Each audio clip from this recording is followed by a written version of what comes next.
Hi, and welcome to Make It Thrive. Today I'm talking to Lee Carnihan, the marketing manager of Curveball Media. Curveball Media have adopted a 6 hour workday since 2016, and today Lee's going to tell me all about how they've been getting on with this 6 hour day and what flexible working has done for their company culture. So let's get started. Hi, Lee, and thank you so much for joining us today on Make It Thrive. So, give us an introduction to yourself and the company culture you have there at Curveball Media. Oh, thank you, Lizzie. It's a pleasure to be on the podcast. I'm Lee Carnihan. I'm the marketing manager for Curveball Media. We make animations and films, usually about sort of 90 seconds long. And as far as our company culture goes, actually, you've caught us at a really interesting time because we're revisiting our values and kind of defining those now that we've grown a bit. But generally speaking, our company culture is very informal. It's a bit like a family. There are about 10 of us, sort of permanent employees, if you like, with a good half dozen or so freelancers popping in from time to time. So it's very informal, and it kind of the culture is very much obviously informed by the people that are here, but it's not it's not dominated by the directors or anything like that. It is very much a family or a feel to the culture. So we do look for consensus all the Oh, time, in terms of the decisions that we make. There is yeah. a management team, but it's not like things are being dictated or just sort of, I don't know, yeah, dictated, I suppose, in that sense.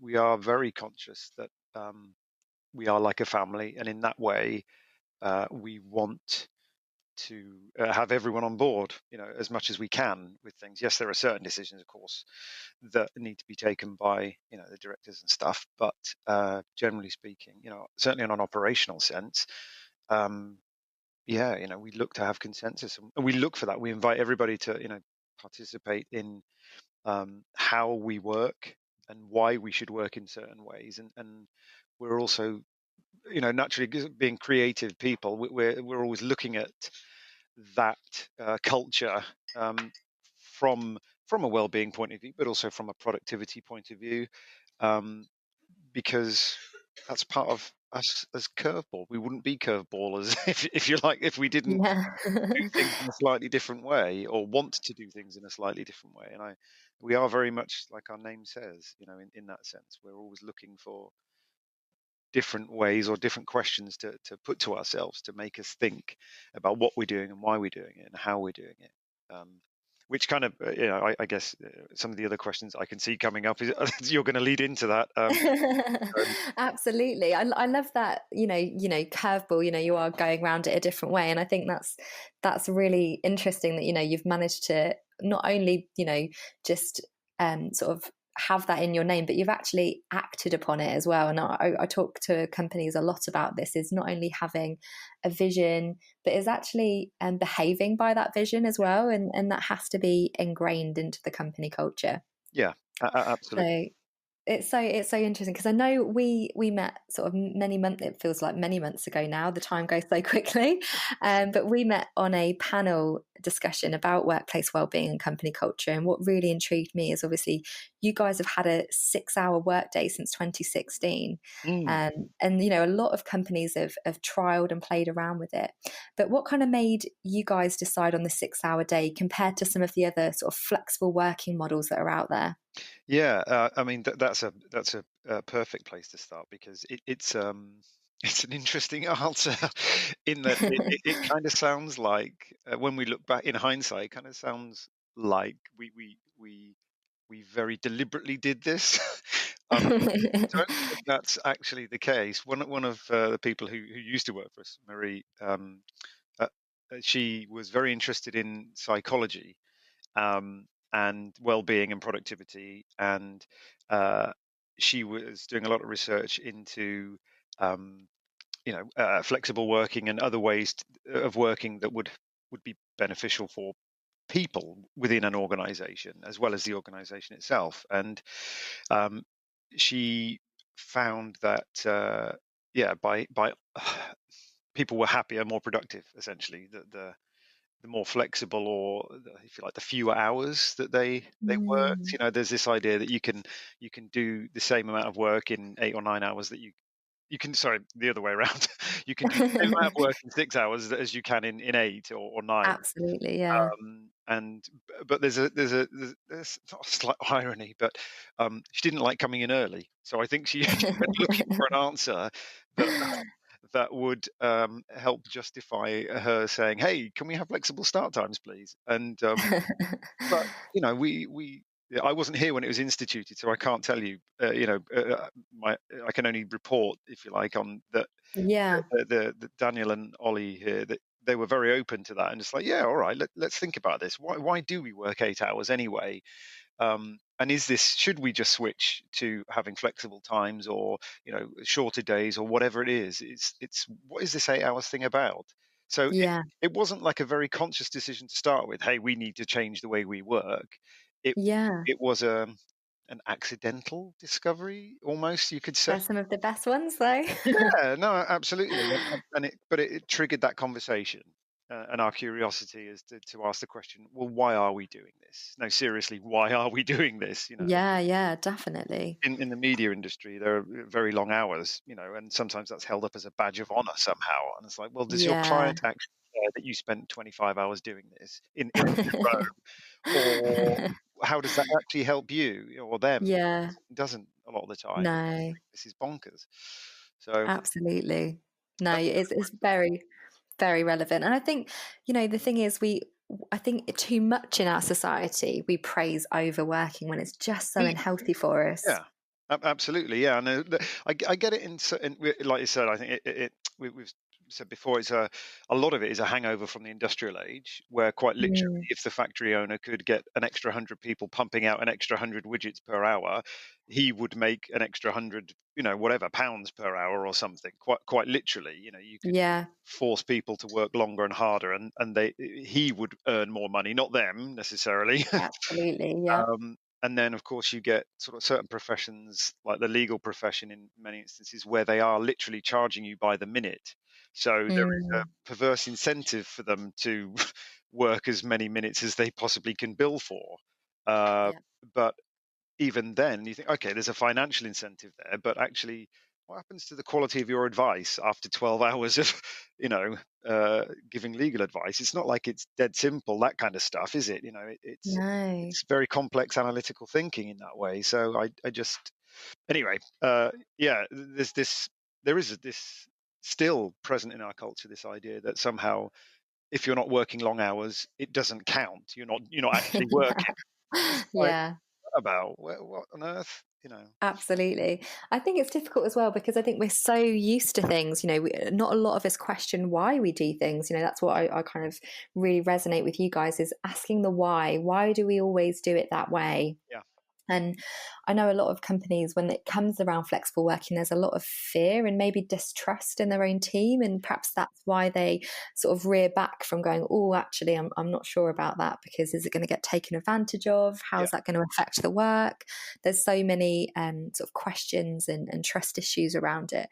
I mean, yeah, was there any kind of initial teething problems when you guys adopted the 6 hour day, or did yeah. it kind of just seem to flow naturally?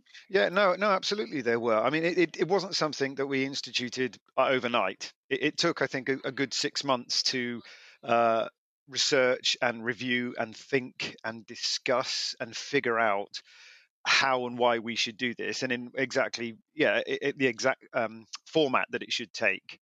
Um, and in the end, it was a case that let's just try it, let's pilot it, and see what happens, because there's only so much sort of research and thinking that you can do. At some point, you're going to have to try it to get that positive or negative feedback, whatever it is. Um, Absolutely. but yeah, some of the teething problems well, fear, for one, that everything suddenly would collapse, and somehow we would stop creating animations or whatever it was, whatever we Yeah. were doing, and it's like, but and you can understand that, certainly in hindsight, because you're so used to working in this other way, that to entertain the idea of switching to something else, it's scary, especially when you've never tried it, and it's something that seemingly opens the door to abuse. but I think the key thing that you said there was trust. In that if you don't trust your employees to do something in 8 hours or 12 hours or however long, you're not going to trust them to do it in six. That's a trust issue. Yeah. That's not a can flexible working or shorter days or work for you. That's about trust. Um, Yeah, and definitely. the other sort of teething thing I think that happened was that some people thought that they could um, sort of binge work, so they could work longer hours one day and then claw back that time the following day. Um, Yeah, yeah, so we had to sort of clarify what the rules were and be clear about how this is going to work. And absolutely. it's a 6 hour day, but it might be more accurate really to call it a 6 hour rule in that we say, right, we plan our work very carefully. We know what resources required, who's doing what and when. We're no different to any other company in that respect. But we say, if you've got done what you've needed to get done in 6 hours, well, what happens after that point is up to you. If you want to go Yeah. home, you go home. If you want to stay and explore new skills or work on new tools or develop yourself in some way, that's cool. You can do that. If you want to go swimming, if you need to go pick your kids up, you do that. Whatever. Um, but even within that, actually, and I was doing this myself last week. While my wife was away, I I came in for a couple of hours, then I disappeared, picked my kids up, and then I logged on when I was back home again for another couple of hours, and then it's so it's there is quite we do have the 6 hour rule, but there's still within that a lot of other flexibility. So if somebody does want to take a sort of 2 hours in the day for something that they need to, well, all they need to do is communicate that to us and say, Yeah. "This is what I want to do." Is that is that going to be okay? Is that it's not going to? They don't have to build a business case for that. They just have to communicate. This is what I need to do today. Um, and then as long as we all understand how that might impact the workflow, then that's it. We're fine with that. We just go with it. There's no, it's not about authority and Yeah, mission. absolutely. It's just like, what do you need to get done in your own life? What do we need to get done at work? How do we connect those two things and make it work? That's it. It's not. Yeah. How do you Yeah. describe that? You need it? Can you come up with a label for that? What It's is almost that? like the harmony of it, isn't it? Because people say so much about work-life balance, but I don't ever think there's really such thing as an equal balance. I think sometimes, sometimes a project comes up and work needs to take a little bit of a priority, but then sometimes, something might happen in life where, oh, okay, actually, we need to tip the scale slightly that way. Yeah. And I think that's why I'm so pro flexible working, because it's about actually being respectful and open and transparent about what your commitments are in life, Yeah. not just oh, okay, we're at work now, we've got to pretend like we don't have a life. Yes. Yeah. That just isn't possible, because life impacts work, work impacts life, and Yeah. it's all one, Yes. essentially. Yes. And it is very much about communication. Like you said, if you're open and transparent with your team and you make it known where you are, or where you're going to be, or what your capacity is, people are a lot more open to that than actually the kind of the rigidness of Yeah. sometimes that those hours can provide, because there's Yeah. almost becomes a bit of a resentment towards working Yeah. and towards your work. And I think that's where there's sometimes the detachment comes, Yeah. where you get people leaving because they're like, hang on a minute, I don't feel like I'm able to pick my kids up or Yeah. do this. And actually, I'm starting to resent the place I work rather than feel fully engaged with it. Yeah, no, absolutely. And in that sense, I think that actually it's like you said about respect. Um, there's a power dynamic that goes on. I remember when I was in my 20s taking work in my first jobs. It was very much a case of do as you're told. You're here, get on and work. Yeah, you can ask for certain things, but Yeah. don't expect. What do you want to go early? You've got a dentist appointment. Well, you'll have to make up the time tomorrow, kind of thing. Yeah. Really? Uh, it's like, what is that? That's about power over people. Yes. That's Yeah, it about is. working with people, and like you said, respecting that. You're actually paying someone. That doesn't mean you own them. What that Yes, means is you're paying for absolutely. their labor and their intelligence and their commitment and all those other things. You don't own them. Yeah, You don't get to tell them they don't absolutely. have a life outside of work, and it's. But there was, I don't know where it's. Yeah. Um, It's very strange, isn't it? So yes. how has the 6-hour day impact your company culture? Are people happier and healthier and taking up hobbies? Yeah, crikey. I mean, it's really difficult to say in a sense because we don't actually measure it in a quantitative sense. There's no survey that we do every year that's, tries to put a number on how happy or how much happier we are or how much more productive Mm, we are. But if actually come into the office one day, and work from here and just absorb the atmosphere, and you could make your own mind up. But generally speaking, um, because we know we can come and go as we need to, and we focused on output rather than how many minutes we've worked. It's very relaxed. There's a lot of swearing sometimes that goes on. A lot of, there's two dogs sometimes as well. So there's a lot of barking that goes on. But it's we have a very low a low. What's no? Hang on. We have a very high retention rate. So I think fantastic. maybe only 3 people, I think, if I remember correctly, have sort of left in the last 6 years, I think. So, and in terms of recruitment, we get CVs sent to us, literally every week. Yeah, And that's incredible. it's we don't ever pay to advertise to recruit or anything like that. We've got built up good links with local colleges in that sense, so that we invite people in as well that we might want to work with us. Or so I know that's a slightly different issue, Mm, but it's part of the culture that we want to develop people, want to nurture them, and provide a place for them where they can develop themselves. So that's the kind of absolutely. people we attract, and in that sense, um, yeah, it's no one runs around here like a headless chicken. I think, like you say, it's one of those things where you can't sometimes measure it. And this is what I say a lot of the time about, your company culture. There's certain things you can certainly define and try to measure, but Mm, when you go into an organization, as humans, we are innately emotional, and mm, we have this incredible ability to be able to absorb people's emotions and feelings and attitudes and behaviors. That's how we are as humans. And so when you go into somewhere, even if you perhaps don't know the people, you can absorb so much by just being in the environment. yeah, And it's one of those things that's so tangible when you're there that you kind of don't understand why we have to always quantify and add numbers to things and make it like this really logical, sort of over analyzed thing, yeah, when in reality the human conscious side of you is going, this is a nice place, this yeah, feels good. right, It's so strange that with when it comes to well-being, people want to see return on investment. They want to, because it then kind of takes the human element out of yeah, it and takes the conscious element out of it, which I think is really a shame, because then it goes, oh, actually you're only doing that because it's affecting your bottom line, yeah, not because yeah, it's yeah, it's the good thing to do, it's the right, right thing to do. right, And that's such a shame when companies are too focused on the numbers to yeah, go, actually, happiness is something that we can't really measure no, with a number. no. It's just the way people are.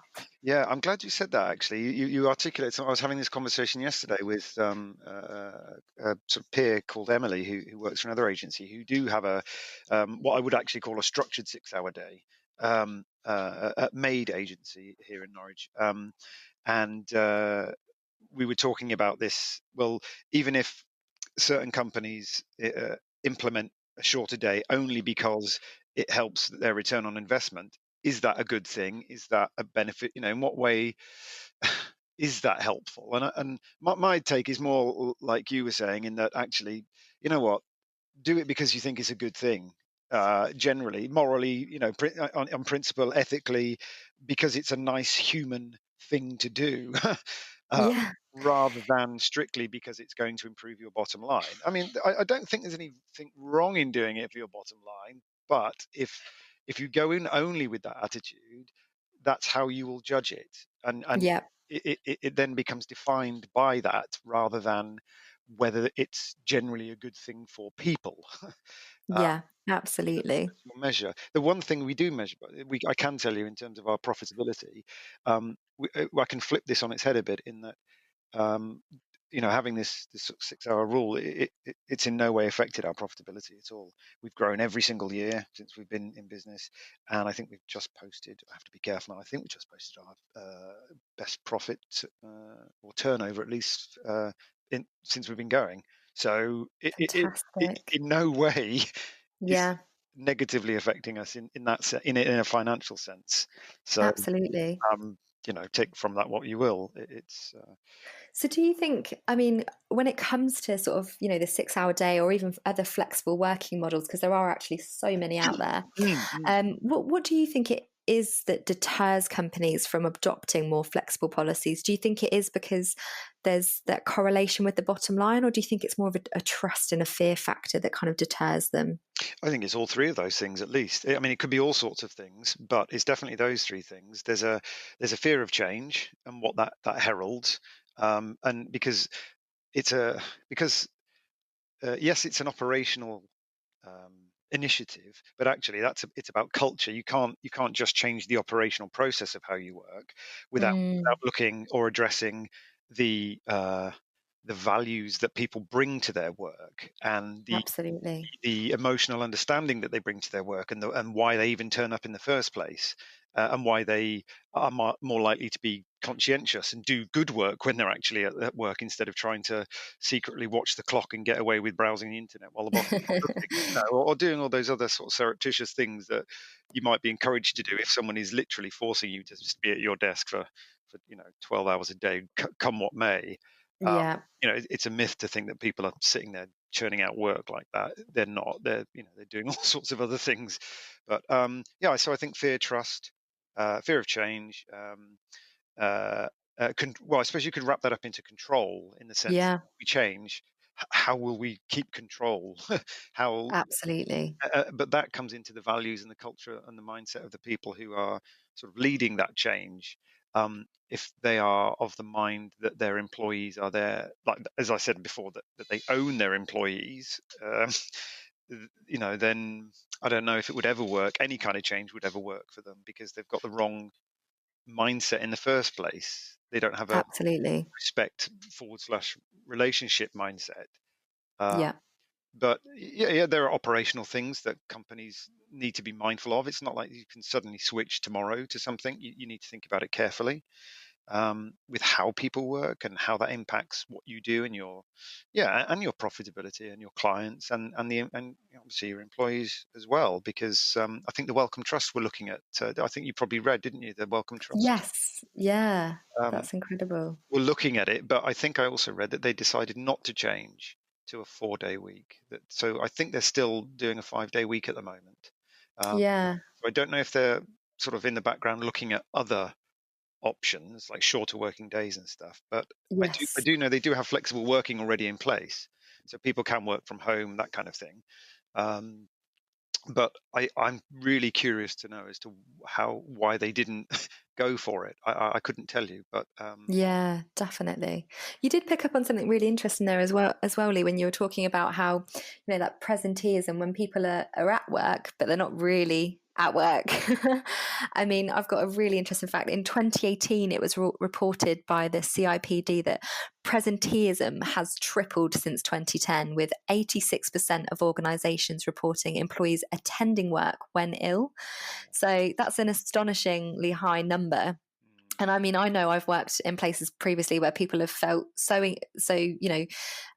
desperate not to have a day off work because perhaps they won't get paid or they'll get sick leave that then come in when ill, mm, rather than even, perhaps they're not awfully poorly, but perhaps it's not a good idea to, spread the illness around the office, as we all know.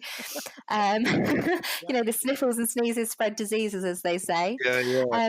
Do you think sort of flexible working can help more organisations improve their employee engagement and decrease this rise in presenteeism?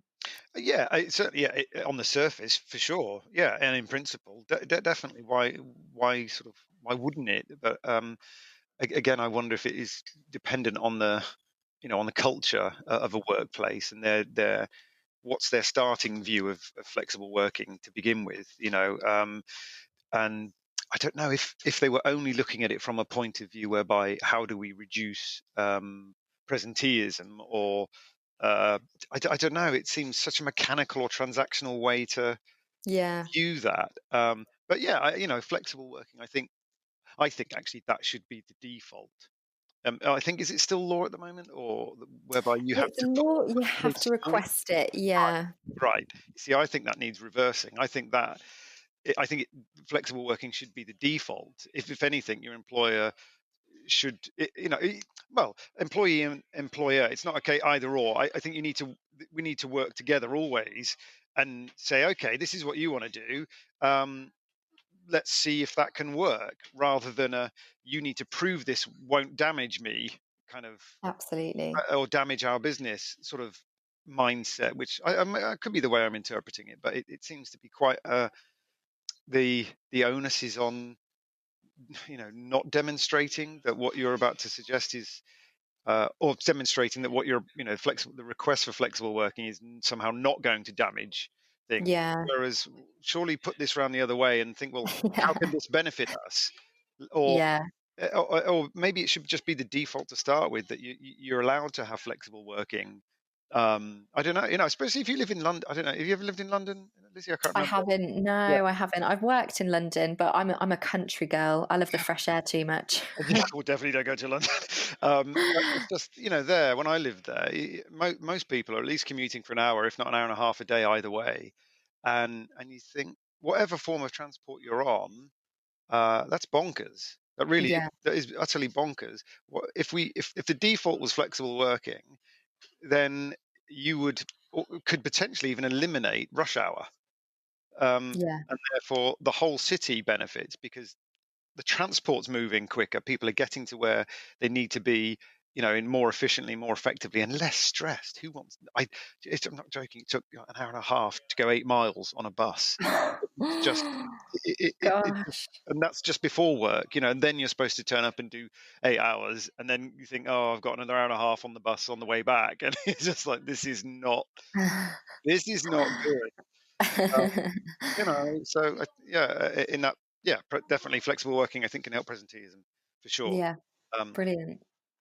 I think as well, it's kind of one of those things culturally. I know we've touched on this sort of earlier in the conversation, but that we have such an unhealthy relationship with working hours. I mean, the 8-hour workday was introduced in the 1800s, to get the most productivity out of factory workers. And yet here we are over 200 years later, which sounds absolutely bonkers. Child labor has, yeah. diminished since then, but we're still working 8 hours. Um, many other countries have moved in leaps to improve the well-being of people because it's common sense. We're happier and healthier, we're more productive, more creative, like you've said. Many companies in Denmark and Sweden have adopted 6-hour days, and it almost seems like a norm in some of these countries.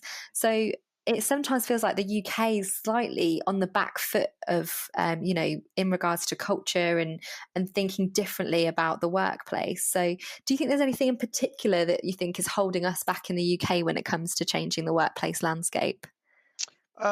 Yeah, yeah. I do have to make clear. I think I'm just speaking for myself here, in that, rather than a curveball view, if you will, that I think the class system, oddly enough, has a lot to answer for still. Mm, We don't live in a classless society. Oh, I don't believe that we do, and I think, that, maybe that, and the values within each sort of class. I mean, maybe the boundaries between each class, excuse me, are not as, um, strict as perhaps they were, 50 or 100 years ago. But the attitudes, or the values, and the cultural mindsets of people who, I don't know, you might typically call working class, or upper class, or whatever, middle class. I think those the mindset of the people in each class, uh, it it's because there are these classes, it kind of, and it's still get I still get the sense that you can't really move between them, or you shouldn't move between them, if not can't, or mm, and this it's not like we're working together. yeah, There absolutely. still seem to be these divisions. Whereas, certainly, I used to live in Norway, and I nearly married a Swede as well at one point. But the attitude, they've got smaller populations and their politics is different as well. And they have, Mm, I'm not going to say they have class-less societies, but the divisions between whatever classes might exist are very, very shallow, or very, they're not great.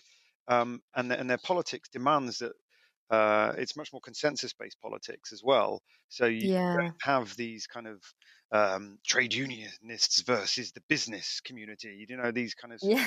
quite. It's almost like David and Goliath battles all the time, seemingly, that go on here, Yes, as it though does. one is Yeah. right and one is wrong. And I think Yeah. that is actually quite damaging, rather than a case of, well, how do we make this work for everyone? It's a case of who can win, who is right, and who can win. It's like, well, you know, look, look, look. Why we have what we have, and why we Yeah. don't have these more progressive kind of attitudes. Or there's a bit meandering there. Sorry, Lizzie. Kind of, That's okay. No, it's really interesting to get different people's opinions on it, because I think I talk about this a lot with people, because we're trying to change, the workplace, we're trying to change the culture of companies, but a lot of the time it's culturally that, in a much broader sense, that we also need to change yeah, attitudes and right, behaviors. yes, Sometimes, we can only do so much in the workplace. mm, mm, We can go on our missions and our visions as much as we want to, but then we also need to think about the much bigger world around that organization and how that's going to impact the culture, because it does. yeah, And for me, I've had lots of conversations where people think sometimes actually the way we're working, but many people say, oh, we're still very old school in the way we work. And that sometimes actually perhaps comes down to the education system, because it kind of starts there sometimes as well, where creativity, unless we seem to decipher creativity as something you get in art, when actually yeah, creativity is such a broad yeah, a yeah, yeah, broad broad topic. If we don't get an A in art, we think, oh, I'm not creative then. yeah, right, And people start almost deciding in a very early age, when they've not experienced any of the world, we're telling them, oh, this is the way you work, when actually we've been working this way for far too long, and we need to start almost nurturing a new way of working from a very young age, and getting people to be more curious and inquisitive yeah, about what they even want to do for a career, and realize that actually you don't have to stick at one thing. You can try as much as you like and see what you like. And it's almost like, from a I've spoken to a lot of people about this, and there's always been such differing opinions, which is why it's so interesting, because it is one of those things where we have to look at the world around us and how our society is, to be able to make sure that in the organization we're supporting people in the best way. mm, yeah. So what have been the obvious benefits for Curveball and a 6-hour day then? Yeah, well, I mean, certainly from the our retention rate, we don't spend tens of thousands or any kind of thousands actually on recruitment in that sense. So um, that certainly has been a benefit. Generally speaking, higher levels of well-being, happiness.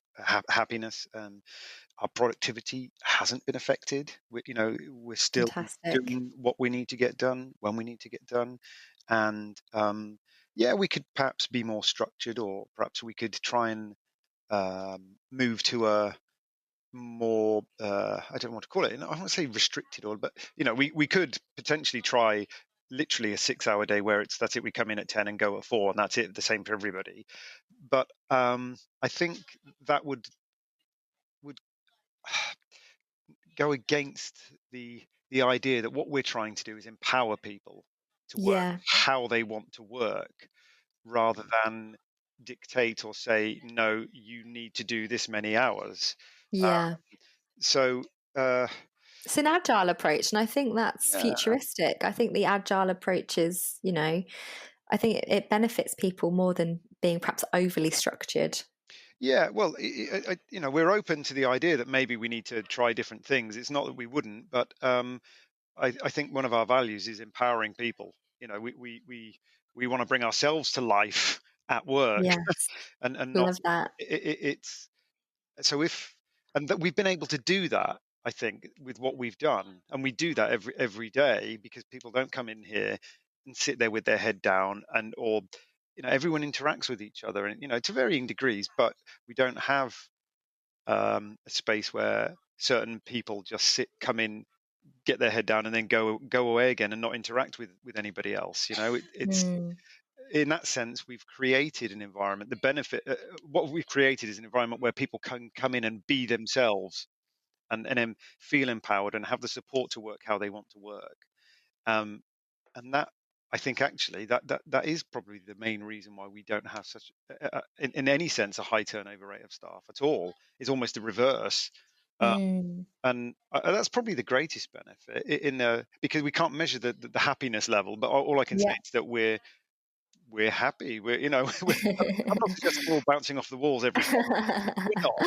But do you know what I mean? But you're content, and I Yeah, think that's one feeling I think we massively underestimate, is that contentment, that we're just content and joyful about life and about our yeah, working environment. I think that's a positive. yeah, definitely. Yeah, I do sometimes wish we could measure it in a number, because it would make me feel You're like good. me. You're a bit nerdy, aren't you? You like data, Yeah, and you like crunching and numbers.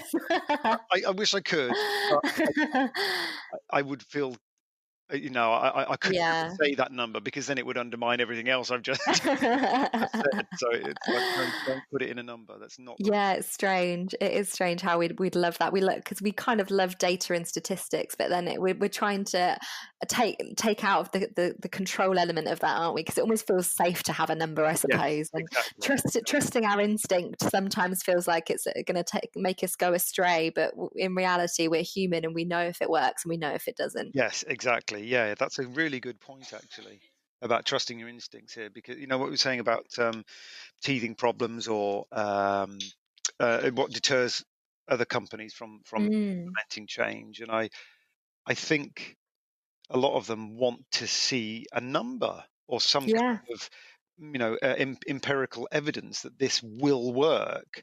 And Yes. you can't always have that. You just have to try it. Yeah, absolutely. No, I totally agree. So, what would your advice be to other organizations looking to implement a 6-hour workday then, Lee? Yeah, I think, well, yeah, you do have to trust your instinct. That comes later on, I think. But um, first of all, I think it's having the courage to question what you're doing, and or how, and more specifically, how you're working at the moment, um, and why that's a good thing, a bad thing, or a mix of the two, and how you could go about changing that for the better, and understanding why you might need to actually change that for the better, and what better means, actually. Yeah, um, but that's not something the MD can decide on her own. That's something that, if not driven by the MD, it could be driven by the person, an entry level staff. absolutely. But it doesn't matter. But the conversation has to happen with everyone. Yes. If it doesn't, it's just going to be another diktat issued down from upon high. Uh, Yeah. okay, sometimes you might say, if the MD turns around and she says, right, everyone, you're going to get a 10 grand pay rise tomorrow on top of your existing salary. It's like, oh, great, brilliant. I'll take that. But no, but yeah, so having the courage to question what you're doing, how you're working, and why, and then what could better look like. And yeah, you can have that conversation about, how do we measure this? Should we measure this, and in what ways? Because people will want to know, even if it's not a number, they'll still want some kind of feedback about, how is this going, um, Yeah, and where are we trying to get? Where are we now? Where are we trying to get to, and how are we going to get there? Um, but like you said earlier, there are other options as well. So just having a shorter day, that may not work for your business model, or your particular culture or employees. Maybe a 4-day week is better, whereby you either, there's one company, I think, a PR company, I think, in London, that they don't work Wednesday afternoons. amazing. It's like, okay, that's fine. There's another PR company in Cheltenham, I think, called Radioactive. They don't work Fridays. So maybe a shorter week is better. Maybe not working Wednesdays at all is better. Maybe working shorter days is better. Maybe simply maybe you stick with 8 hours, but you allow people to work much more flexibly from home, from Mm, wherever. Uh, yes, you've got to find a model that is going to work for your business model, your customers, and your employees, and your culture, I think. And that's going to absolutely. take time. It's not going to be something you can answer overnight. But therein actually lies the solution, in that you got to, yeah, you got to think about things and discuss them. But ultimately, if you want to find out, you're going to have to try it Yes, absolutely. and No, pilot. that's something I say all the time is testing and trialing things is the only way you're going to know if it Yeah, works. exactly. And developing that model, then in response to that feedback, and not if if you do enough thinking and discussion up front, and you pilot it in a carefully managed way, you're not going to crash the car. The roof will not fall Mm. in. No one is suddenly going to it's not going to suddenly destroy your business. But I understand that fear might be there, but that is so unlikely to happen unless you literally try to do it the following day. You know what I mean? It's like, Yeah. it's just not going to happen. Uh, but yeah, and once you've run the pilot, you talk about it and you review it and you adapt it. And Absolutely. that's it really. Yeah. Well, I think that's some sage advice there from you at Curveball Media, Lee. And I think we've really tackled some meaty questions today. So thank you so much for joining me on the podcast. Lee has also written a number of blogs about the 6-hour workday. So I'll make sure to post links to those on the show notes. And if you are interested as well in more flexible working models, or this has piqued your interest in flexible working, don't forget to download the white paper guide that we've written, which is 6 flexible working models that could improve your company culture. So that's available on the Liberty Mind website. Thank you so much for your time today, Lee. Yes, thank you for inviting me. It's been really, really interesting. I did read your article, by the way, about the different models. So I would recommend your listeners and anyone else to download that and, and have a look, because it could be the starting point of a really interesting conversation. Brilliant. Thank you so much, Lee. It's been great talking to you. Cheers, Lizzie. Thank you. You've been listening to Make It Thrive, the company culture.